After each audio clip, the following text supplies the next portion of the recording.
அழகன்பு சேனலுக்கு உங்களை அன்புடன் வரவேற்கிறேன். இந்த வீடியோவில் என்ன பார்க்க போகிறோம்னா, டெல்லியிலேருந்து என்னுடைய தோழி இதய தாமரை சென்னை வந்திருந்தா.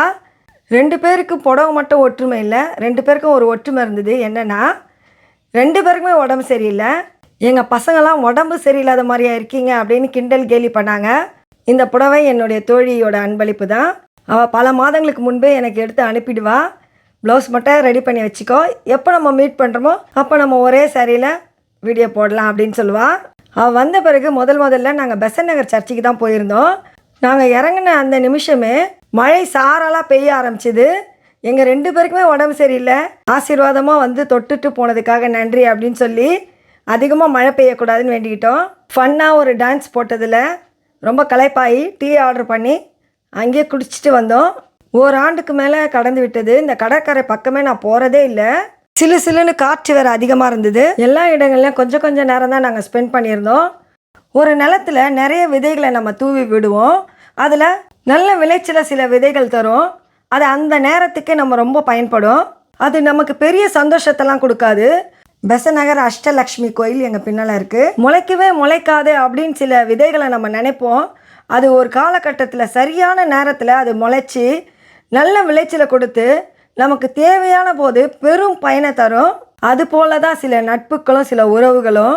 என்னுடைய வாழ்க்கையில் எதுவுமே நான் மறக்கக்கூடாதுன்னு தான் ஒவ்வொரு வீடியோவாக நினைவுகளாக இருக்கணும்னு அப்லோட் பண்ணுறேன். இந்த 5 ஆண்டும் என் கூடவே ஒவ்வொரு நொடி பொழுதும் எங்களுக்காகவே வந்து எங்களை சந்தோஷப்படுத்திட்டு போகிற என்னுடைய தோழிக்கு என்னுடைய மகிழ்ச்சியை தெரிவிச்சுக்கிறேன்.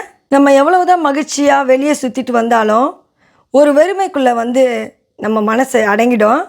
அந்த வெறுமையை இனிமையாக்கிறதுக்காக தான் இவள் என் வாழ்க்கையிலே வந்தா.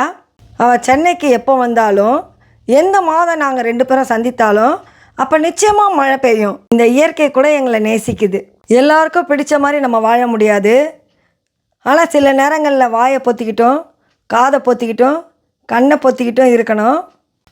இந்த நாள் மகிழ்ச்சியாகவும் மனநிறைவாகவும் நாங்கள் கடந்து வந்தோம். இன்னும் கூட கொரோனா உடம்பு சரியாகலை. பல ஆண்டுகளுக்கு முன்னே தெரிஞ்ச ஒருத்தவங்களை பார்த்து என்னுடைய தோழியை பேசிகிட்டு இருந்தா. அந்த நேரத்தில் வாசலில் இருந்த பூவை பறித்து என் மகனை வச்சு ஒரு வீடியோ பண்ணிக்கிட்டேன். காரக்காரங்களாம் என்னை பார்த்துக்கிட்டே போயிட்டே இருந்தாங்க. நான் எப்போதும் யாரையுமே வழியில் கவனிக்கிறதே இல்லை. அது நமக்கான வேலையும் இல்லை. இந்த வீடியோ உங்களுக்கு பிடிச்சிருந்தா லைக் பண்ணுங்கள், கமெண்ட் பண்ணுங்கள், மறக்காமல் அழகன்பு சேனலில் சப்ஸ்கிரைப் பண்ணுங்கள். மீண்டும் சந்திப்போம்.